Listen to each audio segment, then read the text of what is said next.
20대 여자가 32m 다리에서 미끄러져 사망했어요. 그런데 말이에요. 조사해보니까 이상한 게 한둘이 아니에요. 한 여자가 차가운 돌 위로 떨어졌습니다. 즉사였습니다.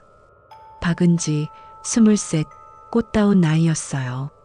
그녀는 무려 32m 아파트 11층 높이인 제2구름교 난간에서 떨어졌습니다. 등산객들이 계곡을 건너기 위해 다니는 곳이죠. 현장에 도착했을 때 엄마 이미옥 씨와 계부 정석호 씨가 있었습니다. 이미옥 씨는 바닥에 주저앉아 울고 있었어요. 우리 딸, 우리 딸.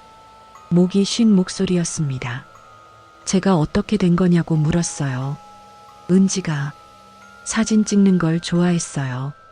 경치가 좋다고, 난간 쪽에서 찍겠다고. 그런데요?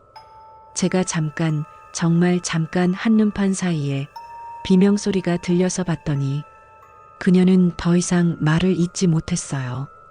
그런데 말이에요. 현장을 조사했을 때 이상한 점이 있었습니다. 휴대전화도 카메라도 어디에도 사진이 한 장도 없었어요. 사진 찍으러 왔다는 사람의 휴대전화에 그날 찍은 사진이 단 한 장도 없었습니다. 그리고 또 하나, 시신이 떨어진 위치, 정확히 2.5m 앞으로 떨어졌어요. 이 숫자는 추락사가 아닐 수도 있겠다는 합리적 의심을 불러왔어요. 저는 서동현, 경찰청 강력계에서 15년째 근무하고 있는 형사입니다. 오늘 들려드릴 이야기는 제가 끝내 놓을 수 없었던 사건에 관한 거예요. 시작하기에 앞서 무료로 할 수 있는 구독과 좋아요를 눌러주시면 여러분 앞날에 큰 행운과 축복이 함께 하시길 기도하겠습니다. 그리고 지금 어디에서 이 이야기를 듣고 계신지 댓글로 남겨주세요. 그 지역에도 축복이 함께하길 빌겠습니다. 그럼 이제 이야기를 시작하겠습니다. 신고가 들어온 건 오후 3시 52분이었습니다. 제 딸이 떨어졌어요. 저는 차를 몰고 산으로 향했어요. 7월의 오후였습니다. 햇볕은 뜨거웠지만 산속은 그늘이 많아 시원했어요. 저는 숨을 헐떡이며 다리에 도착했어요. 폭 2m 정도의 좁은 다리가 계곡 위로 쭉 뻗어 있었어요.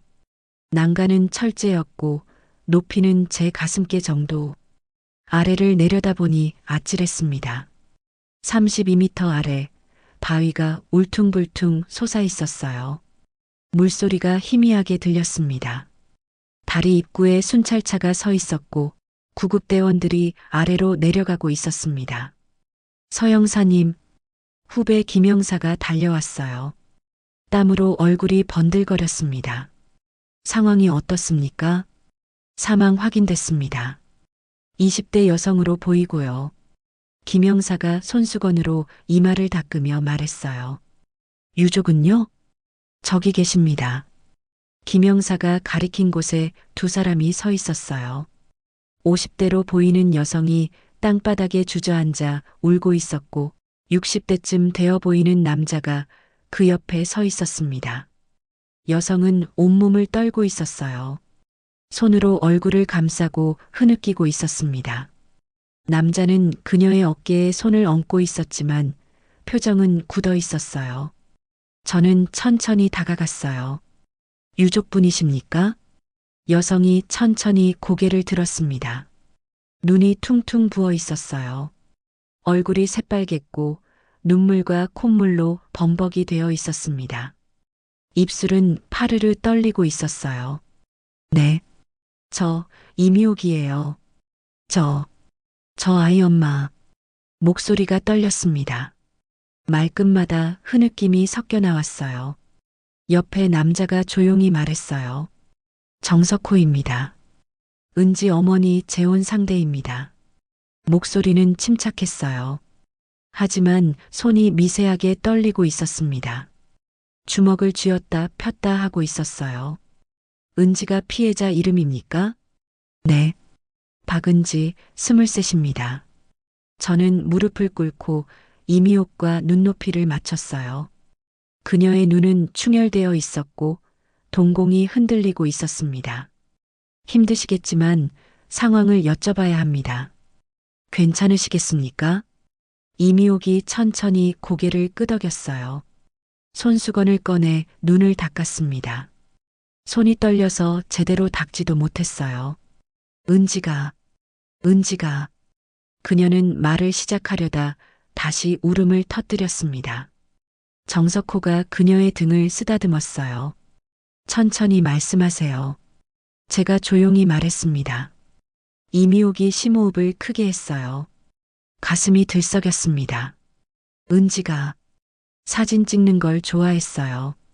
네. 어릴 때부터 그랬어요. 예쁜 거 보면 꼭 사진 찍고 제 핸드폰에도 은지가 찍어준 사진이 가득해요.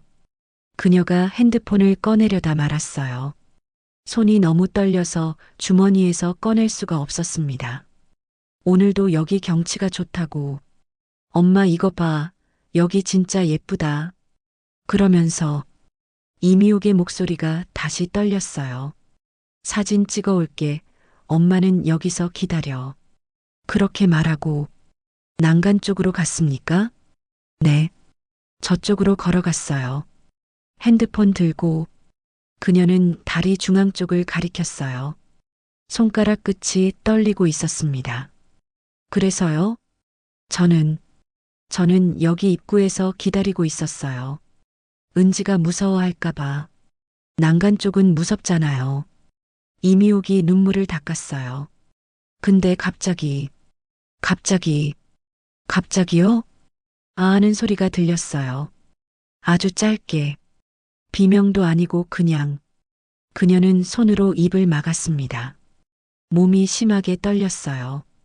달려갔어요. 미친 듯이 달려갔는데 은지가 없는 거예요. 난간 쪽을 보셨습니까? 네. 아래를 봤어요. 그런데 이미옥은 더 이상 말을 잇지 못했어요. 고개를 떨구고 울기 시작했습니다. 어깨가 들썩였어요. 정석호가 대신 말했습니다.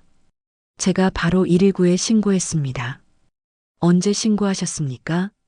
소리 듣자마자요. 3시 50분쯤 됐을 겁니다. 침착하게 대답했어요. 하지만 그의 눈빛은 계속 흔들리고 있었습니다. 어딘가를 보지 못하고 이리저리 시선을 피했어요. 얼마나 오래 계셨습니까? 다리에서요. 한 10분? 아니 5분? 잘 모르겠어요. 이미옥이 고개를 저었어요. 정확히 기억이 안 나요. 머리가 하얘서. 그럴 수 있습니다. 이해합니다. 저는 일어섰어요. 잠시 현장을 확인하고 오겠습니다. 여기 계시겠습니까? 네. 이미옥이 작은 목소리로 대답했어요. 다리 아래로 내려가는 길은 가파랐습니다. 밧줄을 잡고 조심스럽게 내려갔어요. 바위가 미끄러웠습니다. 이끼가 끼어 있었고 젖어 있었어요. 땀이 등을 타고 흘렀습니다. 바위 위에 흰 천이 덮여 있었어요. 감식반이 이미 도착해 있었습니다. 파란색 장갑을 낀 손들이 분주하게 움직이고 있었어요. 서 형사님, 감식반장이 손을 들어 인사했어요. 이마에 땀이 송글송글 맺혀 있었습니다. 상태가 어떻습니까? 심각합니다. 하체 쪽 손상이 큽니다. 감식반장이 고개를 저었어요. 32m 높이에서 떨어졌으니 천을 살짝 걷어냈습니다. 젊은 여성이었어요. 긴 머리가 얼굴을 덮고 있었고 청바지에 흰색 티셔츠를 입고 있었습니다. 운동화는 한 짝이 벗겨져 있었어요. 저는 숨을 깊이 들이켰습니다. 몇 년을 이 일을 해도 젊은 사람의 시신을 볼 때마다 마음이 무거웠어요. 그런데 이상했어요. 추락사의 경우 보통 머리 쪽 손상이 큽니다. 사람이 떨어질 때 본능적으로 몸을 보호하려다 머리부터 부딪히는 경우가 많거든요. 그런데 이 여성은 얼굴이 비교적 온전했어요. 코뼈가 약간 골절됐을 뿐 두개골은 큰 손상이 없어 보였습니다. 상반신도 큰 타격이 없었고요. 대신 골반과 다리 쪽이 심하게 부러져 있었습니다. 뼈가 튀어나온 부분도 보였습니다. 이상하지 않습니까? 제가 물었어요. 감식 반장이 고개를 끄덕였습니다. 네. 추락 패턴이 일반적이진 않아요. 어떻게 떨어진 걸까요? 글쎄요. 하체부터 먼저 부딪힌 것 같은데. 감식 반장이 턱을 쓸었어요. 보통은 이렇게 안 떨어지거든요. 정확한 건 부검을 해봐야 알겠죠? 네. 그래야 정확한 사인을 알 수 있습니다. 저는 시신 주변을 천천히 살폈습니다. 혹시 핸드폰이나 카메라가 떨어져 있나 찾아봤어요. 바위 틈새를 들여다보고 풀숲도 뒤졌습니다. 없었습니다. 소지품 확인됐습니까? 아직요. 유족한테 확인해야 할 것 같습니다. 저는 고개를 들어 위를 올려다봤어요. 32m 위 제2구름교의 난간이 보였습니다. 저기서 떨어졌다. 낙하 지점 확인 부탁드립니다. 네, 지금 하고 있습니다. 감식 반원이 줄자를 들고 측정하고 있었어요. 난간 바로 아래 지점에 빨간 페인트로 표시를 했습니다. 그리고 시신이 있던 위치까지 줄자를 쭉 펼쳤어요. 노란색 줄자가 바위 위로 길게 늘어났습니다. 감식 반원이 숫자를 확인하고 고개를 갸웃했어요. 2.5m입니다. 2.5m요? 저는 다가가서 직접 확인했어요. 줄자의 눈금을 손가락으로 짚어가며 다시 읽었습니다. 네.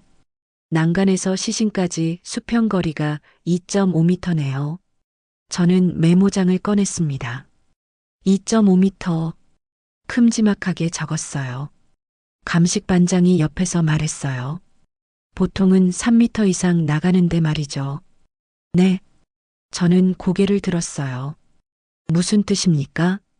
실수로 떨어질 경우요. 감식 반장이 손으로 떨어지는 동작을 흉내냈어요. 사람이 균형을 잃고 떨어지면 이렇게 몸을 움직이면서 떨어지잖아요. 팔도 휘두르고 몸도 비틀고. 네. 그러면 수평 이동이 생깁니다. 관성 때문에요. 그래서 난간에서 멀리 떨어져요. 그럼 이건요? 짧네요. 2.5m면. 감식 반장이 다시 턱을 쓸었어요. 말을 잇지 않았습니다. 2.5m는 어떨 때 나오는 수치인가요? 감식 반장이 저를 똑바로 봤어요. 그 말이 충격적이었습니다. 의식이 없는 상태에서 떨어졌거나, 네. 아니면, 그는 잠시 망설였어요. 아니면요? 누가 위에서 그냥 툭 떨어뜨린 경우, 제 등에 식은땀이 흘렀습니다.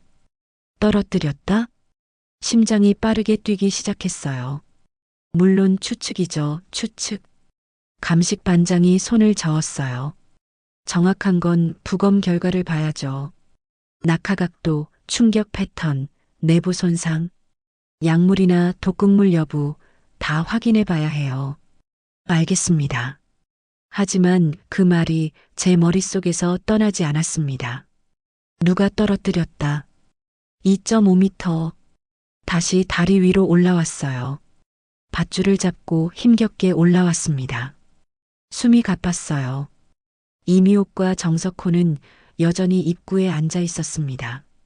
이미옥은 계속 울고 있었고 정석호는 그녀 옆에서 멍하니 앉아 있었어요. 두 사람 모두 지쳐 보였습니다. 저는 천천히 다가가 다시 무릎을 꿇었어요. 힘드시겠지만 몇 가지만 더 여쭤보겠습니다.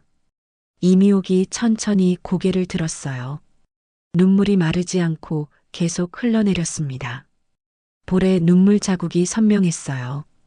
은지양 소지품 확인 좀 해야 할 것 같습니다. 핸드폰이나 지갑. 아, 여기 있어요. 정석호가 옆에 놓여있던 가방을 들었습니다. 작은 크로스백이었어요. 베이지색 청가방. 저는 장갑을 끼고 가방을 받았습니다. 지퍼를 천천히 열었어요. 안에는 지갑, 휴대전화, 립스틱, 손수건이 들어 있었습니다. 저는 휴대전화를 꺼냈어요. 잠금 비밀번호 아십니까? 이미옥이 고개를 끄덕였어요. 0514요. 생일이에요. 목소리가 떨렸습니다. 5월 14일. 23밖에 안 됐는데 그녀는 다시 울음을 터뜨렸어요. 저는 비밀번호를 입력했어요. 사진이 몇 장 있었어요. 저는 하나하나 날짜를 확인했습니다. 하지만 매우 이상한 건 오늘 7월 22일에 찍은 사진은 없었습니다. 마지막 사진은 3일 전에 찍은 거였어요. 저는 다시 확인했습니다. 날짜별로 정렬해서 다시 봤어요. 앨범별로도 확인했습니다. 최근 삭제 항목도 들어가 봤어요. 오늘 날짜의 사진은 단 한 장도 없었어요. 이미옥 씨. 네. 그녀가 눈물을 닦으며 대답했어요. 은지 양이 사진 찍는 걸 보셨습니까? 핸드폰 들고 저쪽으로 가는 걸 봤어요. 직접 찍는 걸 보셨습니까? 아, 그건 이미옥이 말을 멈췄어요. 생각하는 듯 눈을 깜빡였습니다. 저는 뒤돌아서 있었는데 정확히 찍는 건 못 봤어요. 왜 뒤돌아 계셨습니까? 무서워서요. 저는 높은데 무서워서 다리 끝까지는 못 가요. 저는 고개를 끄덕였어요. 그런데 사진이 없네요. 네. 이미옥의 눈이 커졌어요. 핸드폰에 오늘 찍은 사진이 하나도 없어요. 저는 핸드폰 화면을 그녀에게 보여줬습니다. 이미옥의 얼굴이 굳었습니다. 그럴 리가. 분명히 찍으려고. 그녀는 핸드폰을 들여다봤어요. 손가락으로 화면을 넘기며 확인했습니다. 이상하네, 분명히.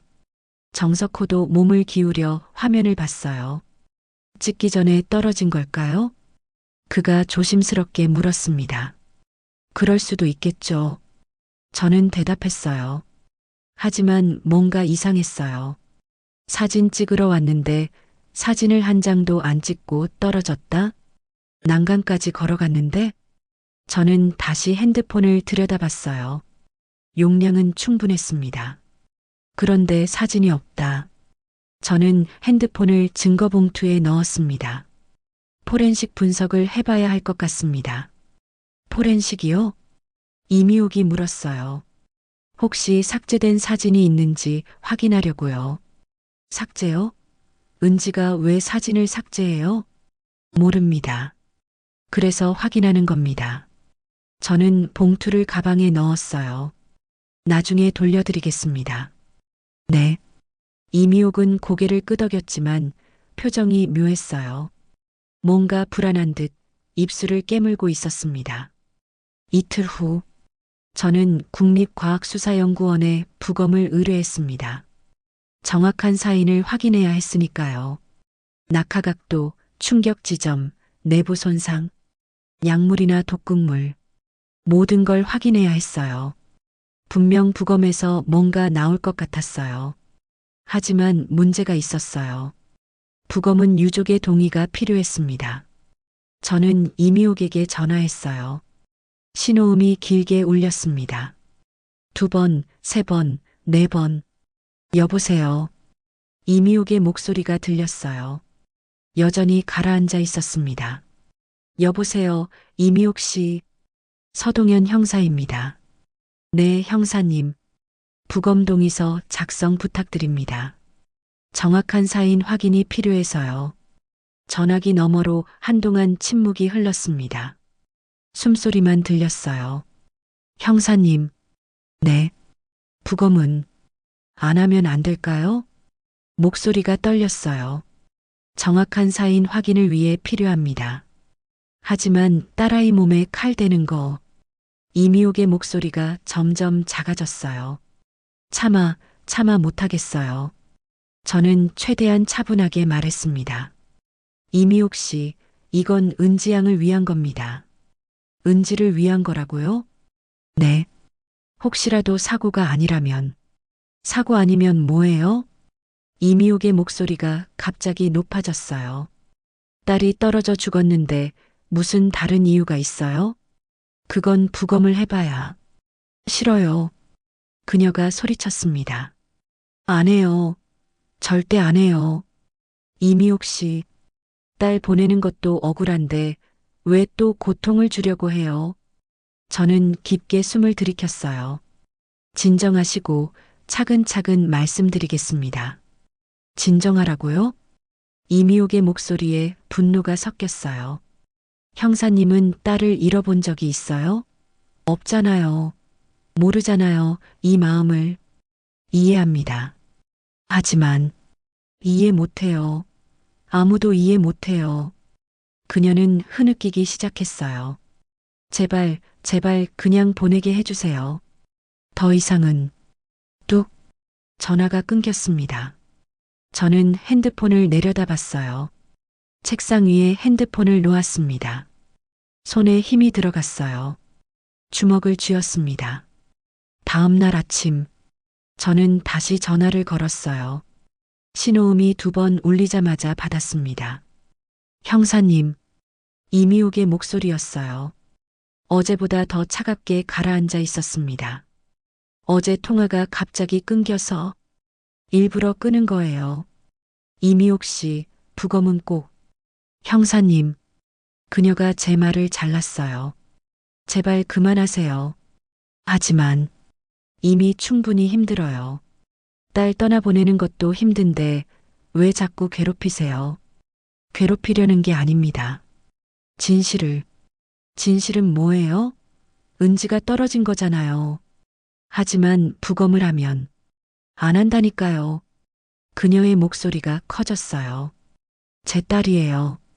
제가 낳아서 키운 딸이에요. 제가 결정할 거예요. 법적으로는 유족의 권리지만 그럼 됐잖아요. 제 권리라면서요. 저는 입술을 깨물었어요. 이미옥 씨, 마지막으로 부탁드립니다. 은지 양을 위해서라도 은지를 위해서 안 하는 거예요. 이미옥이 소리쳤습니다. 딸이 죽어서도 칼에 찔리고 해부되고 그게 은지를 위하는 거예요? 사인을 밝히는 게 사인은 추락이에요. 떨어져서 죽은 거예요. 하지만 제발 이미옥의 목소리가 다시 떨렸어요. 그냥 보내게 해주세요. 편히. 내일 화장할 거예요. 내일요? 네. 더 이상 기다릴 수 없어요. 은지를 오래 이렇게 둘 수 없어요. 이미옥 씨, 하루만 더. 형사님, 그녀의 목소리가 차갑게 가라앉았어요. 더 이상 연락하지 마세요. 제 딸은 제가 챙길게요. 뚝. 다시 전화가 끊겼습니다. 저는 핸드폰을 쥔 채 한참을 앉아 있었어요. 손이 떨렸습니다. 내일 화장한다고? 벌써? 저는 급히 반장실로 달려갔어요. 반장님, 반장은 서류를 보고 있었어요. 안경을 벗고 저를 봤습니다. 왜 그래? 유족이 부검을 거부하고 내일 화장한답니다. 그럼 어쩔 수 없지. 하지만 현장 정황이 이상합니다. 저는 책상에 손을 짚었어요. 뭐가? 첫째, 저는 손가락을 펴가며 말했습니다. 사진이 없어요. 사진 찍으러 갔는데 한 장도 없습니다. 찍기 전에 떨어진 거 아냐? 둘째, 낙하거리가 2.5m예요. 보통보다 짧습니다. 그게 뭐가 이상해? 실수로 떨어지면 3m 이상 나간다고 합니다. 2.5m는 의식 없이 떨어졌을 때 거리예요. 반장이 서류를 덮고 저를 봤습니다. 서 형사, 네. 직접적인 타살 증거 있어? 아직은 없지만 부검을 하면 없으면 끝이야. 반장이 한숨을 쉬었어요. 유족이 부검 거부하면 강제로 못해. 법이 그래. 알잖아. 하지만 이건 명백하면 증거를 가져와.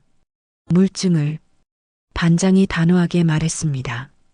정황만 갖고는 안 돼. 시간이 없습니다. 내일 화장하면. 알아. 근데 법이 그렇다니까. 반장이 짜증을 냈어요. 서 형사, 내 말 들어. 최대한 다른 증거를 확보해봐. 부검 말고. 다른 증거요? 휴대전화 포렌식은 진행 중이지? 네, 일주일 걸린답니다. 그거 결과 나오면 다시 판단하자. 저는 입술을 깨물었어요. 일주일 후면 늦습니다. 내일 화장인데요. 법이 먼저다, 서영사. 저는 그냥 돌아서서 나왔습니다. 복도를 걸으며 주먹으로 벽을 쳤습니다. 하지만 아프지 않았습니다. 시간이 없어. 내일이면 모든 게 사라져. 그날 밤, 저는 책상에 앉아 생각했어요. 뭔가 방법이 있을 거야. 뭔가. 검찰에 전화해 볼까? 직권부검을 요청할까? 하지만 명확한 범죄 혐의가 없으면 불가능하다고 들었어요. 법원에 가처분 신청을 할까? 하지만 그것도 증거가 있어야 해요. 저는 이미옥에게 마지막으로 전화했습니다. 밤 10시였어요. 신호음이 길게 울렸습니다. 받지 않을 줄 알았는데 5번째 신호음에 전화가 연결됐어요. 여보세요? 피곤한 목소리였습니다. 이미옥 씨, 서동현입니다. 대답이 없었어요. 부탁이에요. 하루만 더 기다려주세요. 부검만 하면 됩니다. 형사님, 이미옥의 목소리가 차갑게 끊어 말했어요. 정말 너무하시네요. 이렇게 죽은 딸의 가족 속을 후벼파실 겁니까?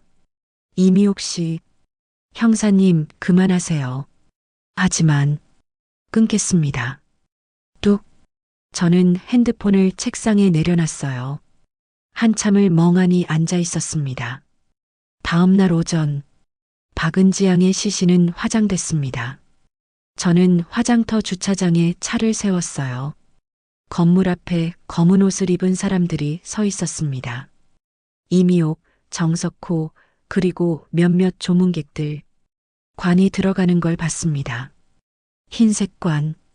23 젊은 여성이 들어가기엔 너무 작아 보였어요. 큰 철문이 닫혔습니다. 손에 힘이 들어갔습니다. 손가락 마디가 하얗게 질렸어요. 끝났어. 이제 증거가 없어. 일주일 후 디지털 포렌식 결과가 나왔습니다. 저는 사무실에 앉아 봉투를 받았어요. 두툼한 봉투였습니다. 손이 떨렸어요. 뭐라도 나와라. 제발. 봉투를 뜯었습니다. 보고서를 꺼냈어요. 피해자 휴대전화 분석 결과. 분석 기간 7일. 분석 항목 통화 기록, 문자, 앱 사용 내역은 이상 없음으로 나왔습니다. 여기까지는 예상했던 내용이었어요. 제가 궁금한 건 사진이었어요.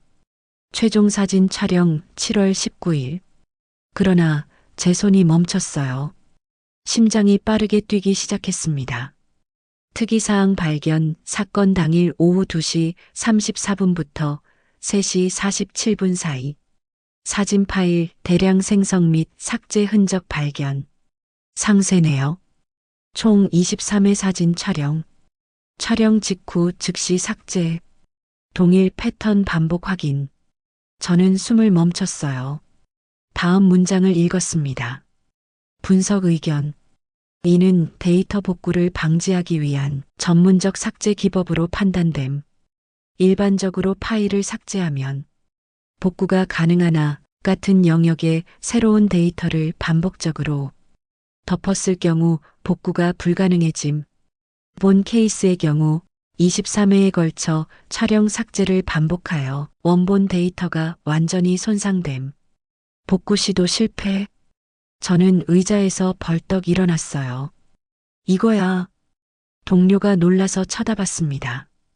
뭐가? 저는 보고서를 들었어요. 손이 떨렸습니다. 23번이에요. 23번이나 찍고 지우고를 반복했어요. 그게 뭐가? 일반인은 이런 거 몰라요. 저는 책상을 쳤어요. 이건 전문가가 한 거예요. 데이터 복구를 막으려고.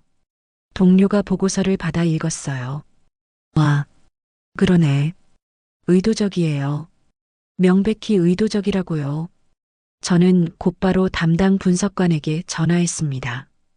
여보세요. 디지털 포렌식 팀 김연구사입니다. 서동현 형사입니다. 보고서 받았습니다. 네, 확인하셨습니까? 이거 확실히 의도적인 겁니까? 네, 100% 의도적입니다. 김 연구사의 목소리가 단호했어요. 일반인은 이런 방법 몰라요. 사진 한 번 지우면 복구 안 된다고 생각하거든요. 그런데 이 사람은 알았다? 네, 그것도 정확히 알았어요. 데이터 복구 방지하려면 최소 20회 이상 덮었어야 해요. 이 사람은 딱 23번 했어요. 우연일 수도. 우연 아닙니다. 그가 단호하게 말했어요. 게다가 촬영 간격이 일정해요. 딱딱 30초 간격으로 찍고 지우고, 찍고 지우고. 30초요? 네. 저는 온몸에 전율이 흘렀어요. 그럼, 누가 이런 방법을 미리 알려준 거네요? 그렇죠. IT 전문가가 알려줬거나 아니면 직접 한 거죠. 복구가 정말 불가능합니까? 안타깝지만 이 정도로 처리되면 저희도 손 못 씁니다. 김 연구사의 한숨 쉬는 소리가 들렸어요. 감사합니다. 전화를 끊고 저는 보고서를 다시 봤어요. 왜 지웠을까? 그 사진에 뭐가 찍혀 있었을까? 만약 정말 사고였다면, 만약 은지가 경치 사진을 찍다가 실수로 떨어졌다면, 사진을 지울 이유가 없어요. 오히려 남겼겠죠. 우리 딸이 마지막으로 찍은 사진이라며. 그런데 지웠다. 그것도 복구 불가능하게. 전문가만 아는 방법으로. 그 사진엔 진실이 담겨 있었어. 그래서 없앤 거야. 저는 은지 양의 금융 기록을 추적하기 시작했어요. 다른 단서를 찾아야 했으니까요. 은행 계좌 내역 확인에는 영장이 필요했습니다. 저는 영장을 신청했어요. 사망 사건이라 비교적 빨리 승인이 났습니다. 사흘 후 서류가 도착했어요. 두툼한 봉투였습니다. 저는 사무실에 앉아 하나하나 확인했습니다. 은지 명의 통장, 입출금 내역, 그리고 드디어 또 하나의 매우 이상한 점을 발견했어요. 은지 명의로 가입된 보험, 한 건이 아니었어요. 여러 건이었습니다. 저는 계산기를 두드렸어요. 1억 8천, 5천, 4천, 2천, 총 5건 2억 9천만 원. 모두 사망보험이었어요. 수익자는 전부 동일했습니다. 이미옥. 저는 의자에 등을 기댔어요. 심호흡을 했습니다. 6개월 동안 5건. 보험 가입 자체는 범죄가 아닙니다. 부모가 자녀 명의로 보험을 들 수 있어요. 하지만 6개월 만에 3억 원짜리 사망보험? 저는 보험회사에 전화를 걸었어요. 첫 번째 회사. 여보세요. SN생명보험입니다. 서동현 형사입니다. 박은지 명의 보험건으로 확인 좀 하려고요. 네, 잠시만요. 키보드 두드리는 소리가 들렸어요. 확인됐습니다. 1월에 가입하신 사망보험이시죠? 네. 피해자가 직접 가입했습니까? 아니요. 보호자이신 이미옥 씨가 대리 가입하셨습니다. 본인 동의는요? 서명은 피해자 본인이 하셨어요. 여기 서류에 박은지 씨 서명 있습니다. 면담은요? 보험 가입 시 본인 면담 안 했습니까? 대리 가입이라 면담은 생략됐습니다. 서명만 있으면 되거든요. 그렇군요. 나머지 회사도 마찬가지였어요. 모두 이미옥이 대리 가입. 은지는 서명만. 면담은 없었습니다. 은지는 알고 있었을까? 자기 명의로 3억짜리 보험이 들어간 걸? 수익자가 엄마라는 걸? 저는 마지막 질문을 했어요. 보험금 청구 들어왔습니까? 네, 확인해 보겠습니다. 잠시 후 접수됐습니다. 7월 29일에요. 7월 29일이요? 저는 달력을 봤어요. 사고 일주일 후였습니다. 빠르네요. 유족분이 급하셨나 봅니다. 다른 보험회사들도 확인했어요. 모두 같은 주에 청구가 들어왔습니다. 사고 일주일 만에 화장하고 며칠 안 돼서 보험금 신청. 저는 보험금 지급 여부를 확인했어요. 모두 이미옥 계좌로 2억 9천만 원이 입금이 됐습니다. 그리고 여기서도 이상한 점이 발견됐어요. 이미옥 계좌 거래 내역도 확보했어요. 바로 대출금 8천만 원을 갚고 1억 2천만 원의 부동산 계약금을 넣었어요. 강남구에 있는 24평짜리 아파트였어요. 계약일 8월 7일. 사고 2주 만에 집을 샀어. 딸이 죽은 지 2주 만에. 저는 그 부동산에 전화했어요. 여보세요. 하늘부동산입니다. 서동현 형사입니다. 이미옥 씨 거래 건으로 확인 좀 하려고요. 아, 네. 그분 기억나죠? 중개사무소 사장의 목소리가 밝았어요. 혹시 언제 처음 오셨는지 아십니까? 처음요? 한참 전이죠. 6월? 아니 5월 말쯤? 사고 전이요? 사고요? 무슨 사고? 아, 아니에요. 계속 말씀해 주세요. 그때 오셔서 집 여러 개 보셨어요. 이것저것 까다로우시더라고요. 그래서요? 한 달 넘게 계속 오셨어요. 거의 매주? 이 집 보여달라, 저 집 보여달라. 중개사무소 사장이 웃었어요. 근데 계약은 최근에 하셨죠. 8월 초에 딸이 죽기 2달 전부터 집을 알아보고 있었던 겁니다. 감사합니다. 전화를 끊고 저는 모든 자료를 정리했어요. 타임라인. 1월 6월 보험 5건 가입 총 3억. 5월 6월 부동산 알아보기 시작.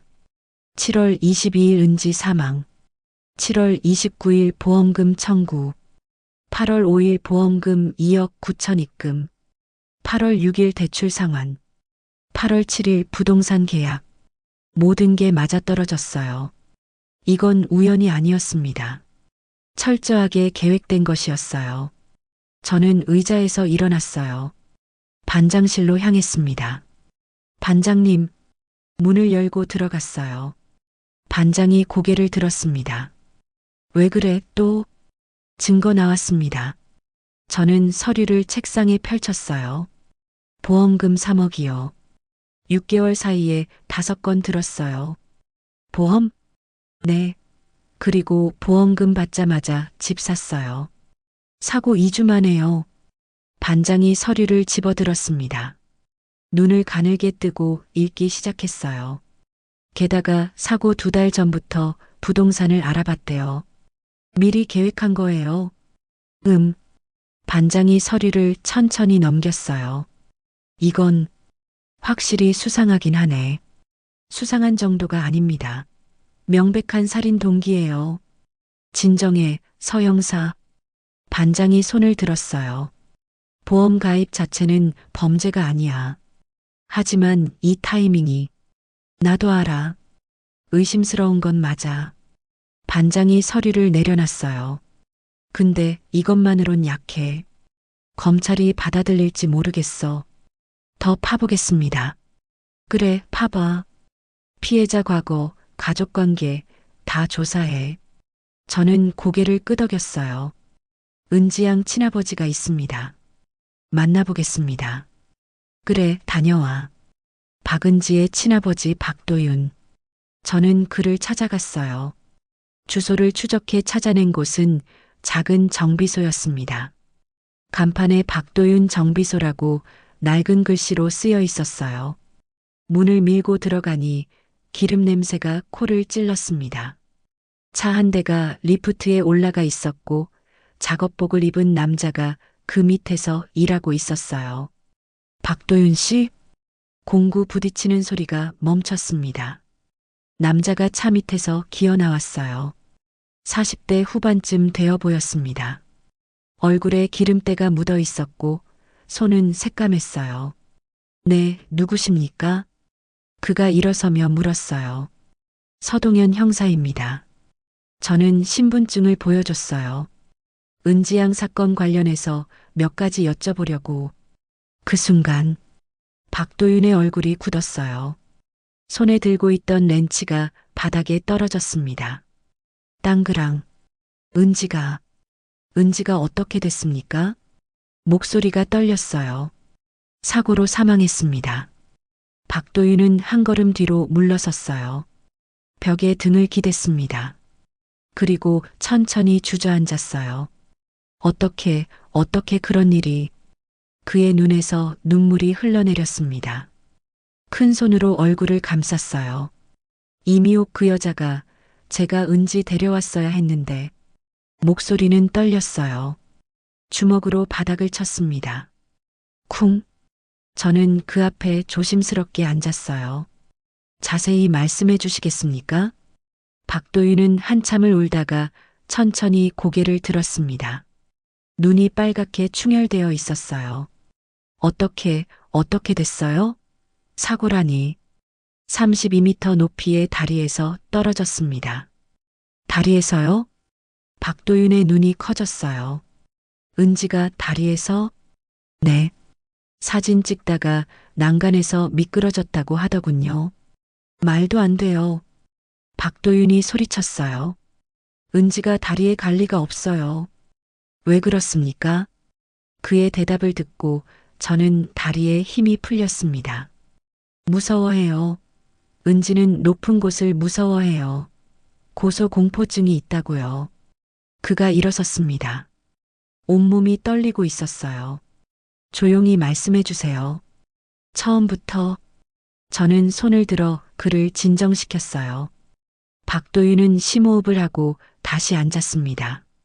그럼 산에 있는 출렁다리 같은 데를 은지가 갈 것 같으세요? 절대요. 박도윤이 단호하게 말했어요. 은지는 그런 데 절대 안 갑니다. 무서워서 못 가요.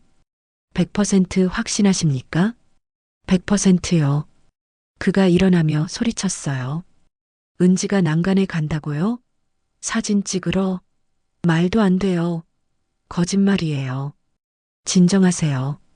그는 눈물을 흘렸어요. 그 여자가 죽인 거예요. 분명히. 저는 박도윤 씨를 진정시키고 왜 이혼하게 되었는지를 물었어요. 이미옥의 성격이 어땠는지 알고 싶었거든요. 박도윤은 작업복 주머니에서 손수건을 꺼내 얼굴을 닦았어요. 기름때가 묻은 손수건이었습니다. 우리가 이혼한 게 은지가 13살 때였어요. 박도윤이 주먹을 쥐었어요. 은지는 자기가 키우겠다고. 저는 바보같이 믿었죠. 믿었다고요? 네. 엄마니까 잘 키우겠지. 그렇게 생각했어요. 그가 고개를 저었어요. 제가 멍청했죠. 그런데요? 2년 뒤에 은지한테 연락이 왔어요. 박도윤의 목소리가 떨렸습니다. 울면서 아빠 보고 싶어 그러더라고요. 그는 눈을 감았어요. 만나러 갔어요. 몰래. 이미옥 몰래. 어디서 만났습니까? 집 앞에서요. 근데 박도윤이 입술을 깨물었어요. 은지가 너무 말랐어요. 얼굴이 헬쑥하고 눈밑이 까맣게 멍들어 있었어요. 왜요? 일 시켰어요. 그 여자가. 무슨 일을요? 그때 박도윤의 입에서 충격적인 말이 튀어나왔습니다. 다방이요. 박도윤이 주먹을 쥐었어요. 미성년자를 다방에서 일시켰어요. 15살짜리를. 저는 펜을 쥔 손에 힘이 들어갔어요. 학교는요? 안 보냈어요. 중학교 중퇴시키고 일 시킨 거예요. 왜요? 돈 안 된다고요. 박도윤이 손으로 얼굴을 감쌌어요. 제가 데려오려고 했어요. 은지야, 아빠랑 살자 그랬죠. 은지는 뭐라고 했습니까? 싫대요. 왜요? 엄마를 버릴 수 없대요. 박도윤의 목소리가 갈라졌어요. 엄마가 혼자면 힘들다고, 자기가 돈 벌어야 한다고. 그는 눈물을 닦았어요. 착한 애였어요. 이쁘고 너무 착해서. 이용당한 거군요. 네. 형사님, 그 여자 잡아주세요. 제발. 박도윤은 제 손을 잡았어요. 기름때 묻은 손. 떨리고 있었습니다. 은지가 얼마나 착한 애인데 엄마 위해서 그렇게 고생했는데 저는 천천히 고개를 끄덕였어요. 최선을 다하겠습니다. 사무실로 돌아와 저는 모든 자료를 정리했습니다.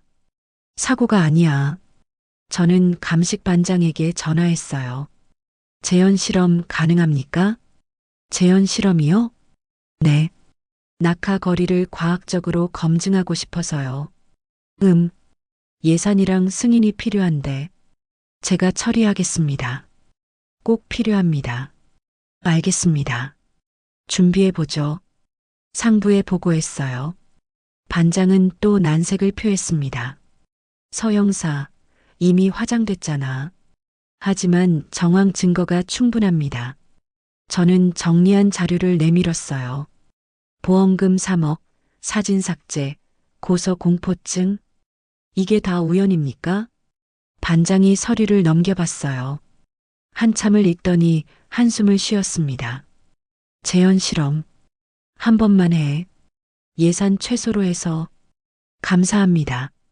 일주일 후 재현 실험이 진행됐어요. 제2구름교와 유사한 높이의 시설을 섭외했습니다.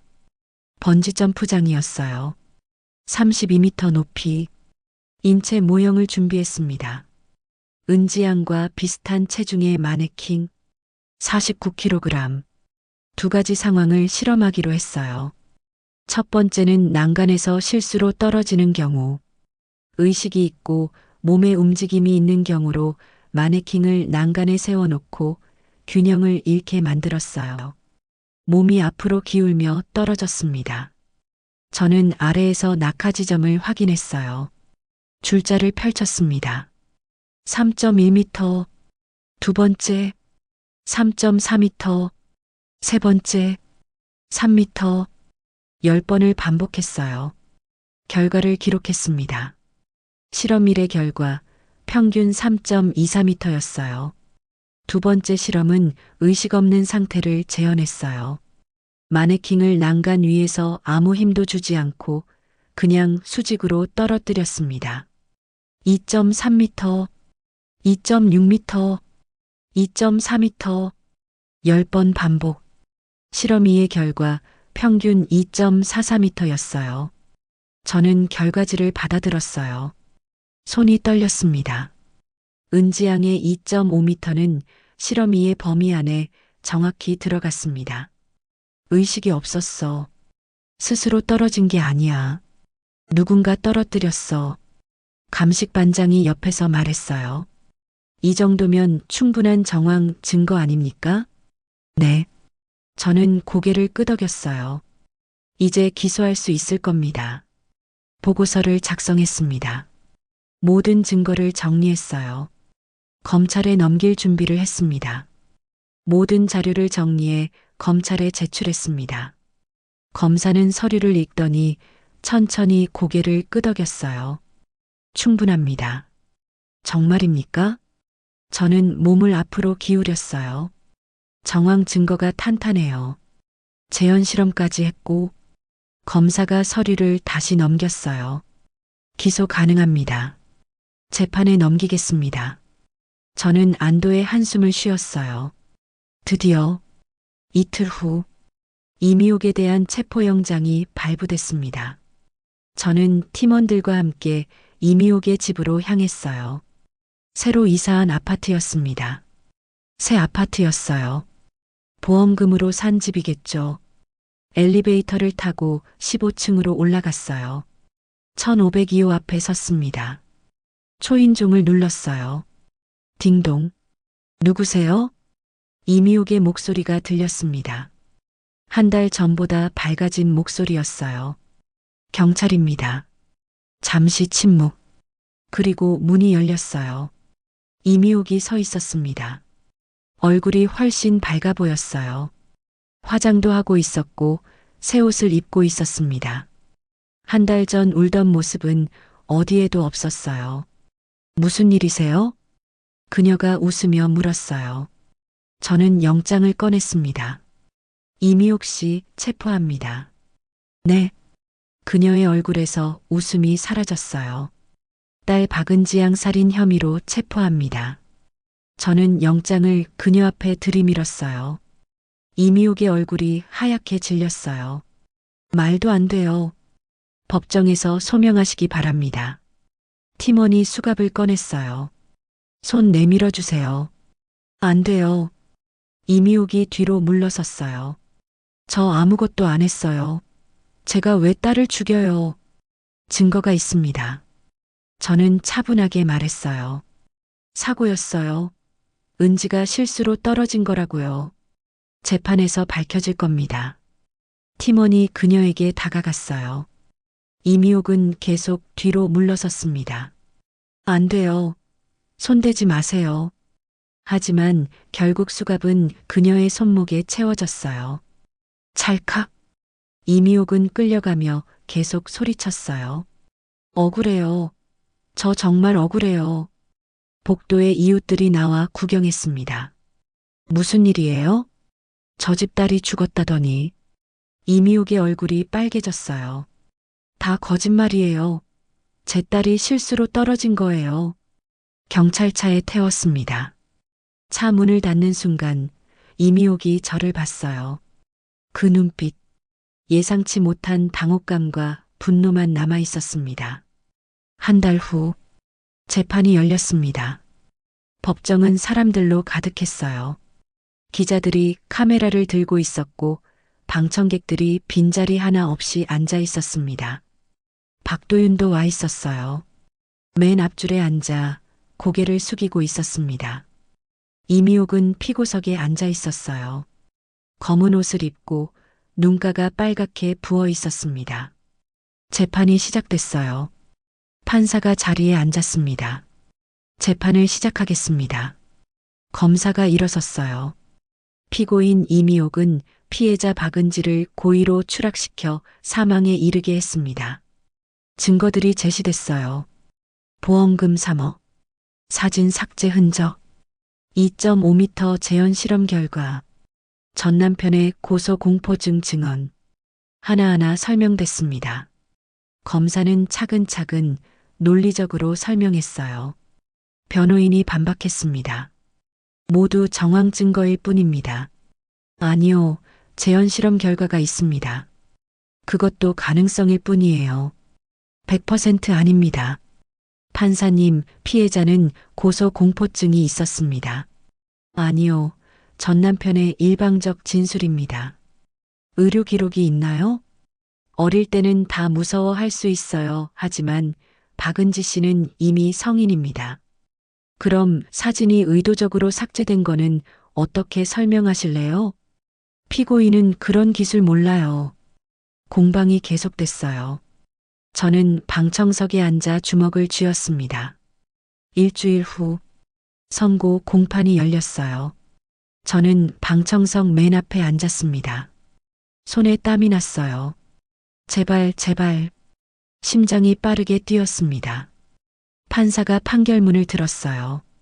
피고인 이미옥에 대한 살인 혐의의 건. 법정이 조용해졌습니다. 숨소리조차 들리지 않았어요. 검찰이 제시한 증거들을 검토한 결과 저는 숨을 죽였어요. 보험 가입, 사진 삭제, 재현 실험 등은 정황 증거로서의 가치는 인정되나? 직접적인 살인 행위를 입증할 명확한 증거가 부족하다고 판단합니다. 머리가 하얘졌어요. 또한 목격자 진술이 없고 피해자와 피고인 간의 직접적 다툼이나 폭행 흔적이 확인되지 않았습니다. 안 돼. 따라서 본 법원은 합리적 의심의 여지를 배제할 수 없다고 보아 판사가 이미옥을 봤어요. 피고인에게 무죄를 선고합니다. 쾅! 망치가 내려쳤습니다. 저는 그 자리에 얼어붙었어요. 무죄. 이미옥이 주저앉으며 울었어요. 감사합니다. 하느님 감사합니다. 변호인이 그녀를 부축했습니다. 박도윤이 일어섰어요. 말도 안 돼. 그가 소리쳤습니다. 이게 무슨 판결이에요? 법정 경위가 그를 제지했어요. 조용히 하세요. 저는 다리에 힘이 풀려 비틀거렸어요. 법정을 나서는데 이미옥과 마주쳤어요. 그녀는 저를 봤습니다. 그리고 아주 짧게 미소를 지었어요. 찰나였습니다. 승리의 미소, 혐오의 미소, 저는 그 자리에 멈춰 섰습니다. 이미옥은 변호인과 함께 복도를 걸어갔어요. 밝은 햇살이 창문으로 들어왔습니다. 그녀의 뒷모습이 빛에 반짝였어요. 저는 주먹을 쥐었어요. 손톱이 손바닥을 파고들었습니다. 피가 났어요. 손바닥에서 피가 흘러내렸습니다. 하지만 아프지 않았어요. 사무실로 돌아왔어요. 동료들이 아무 말도 하지 않았습니다. 고개를 숙인 채 각자 일을 하고 있었어요. 저는 책상에 구부정하게 앉았어요. 판결문이 놓여 있었습니다. 누군가 프린트해서 올려놓은 거였어요. 무죄. 저는 서류를 집어들었어요. 손이 떨렸습니다. 그리고 천천히 찢기 시작했어요. 찢고 또 찢었습니다. 종이 조각들이 책상 위로 흩어졌어요. 바닥으로 떨어졌습니다. 서 형사, 동료가 조심스럽게 다가왔어요. 괜찮아? 저는 대답하지 않았습니다. 그냥 책상을 쳤어요. 쾅! 펜꽂이가 넘어졌습니다. 서류들이 바닥에 떨어졌어요. 커피잔도 함께 떨어져 깨졌습니다. 진정해. 진정하라고. 저는 고개를 들었어요.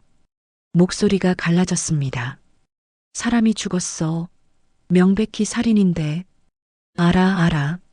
근데 법이 틀렸어. 저는 소리쳤어요. 이게 법이야? 이게.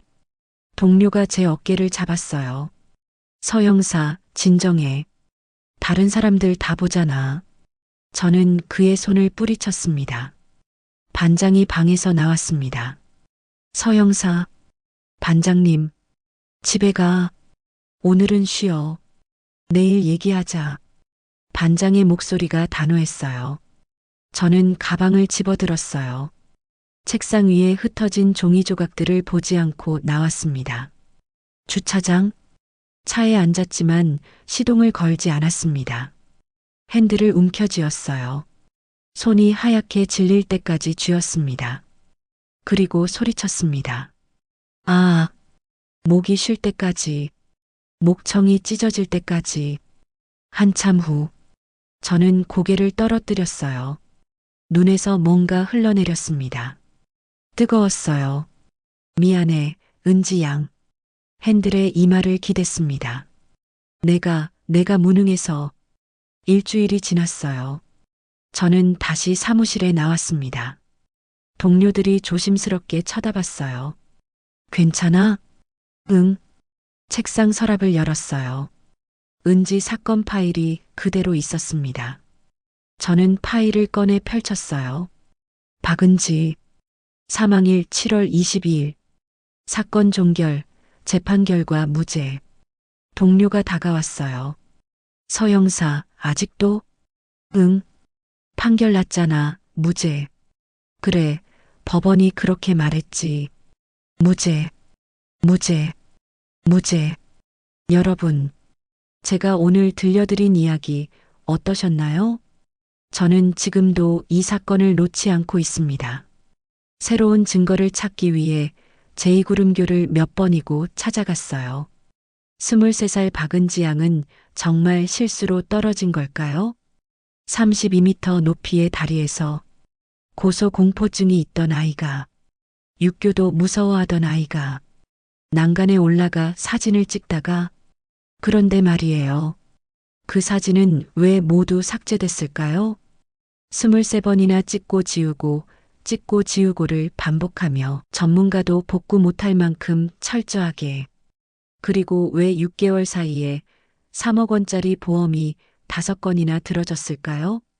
사고 2달 전부터 집을 알아보고 사고 2주 만에 새 집을 샀을까요? 왜 시신이 떨어진 위치는 정확히 2.5m였을까요? 실수로 떨어지면 평균 3m 이상 나가는데 2.5m는 의식 없이 누군가 떨어뜨렸을 때의 거리인데 저는 알고 있어요. 하지만 증명할 수 없었습니다. 법은 증거를 요구하니까요. 직접적인 증거, 목격자, 자백, 공식 기록은 사고사입니다. 법원은 무죄라고 했어요. 하지만 저는 믿지 않습니다. 언젠가 진실이 밝혀질 거라 믿어요. 시간이 걸려도, 10년이 걸려도 누군가는 끝까지 기억해야 하니까.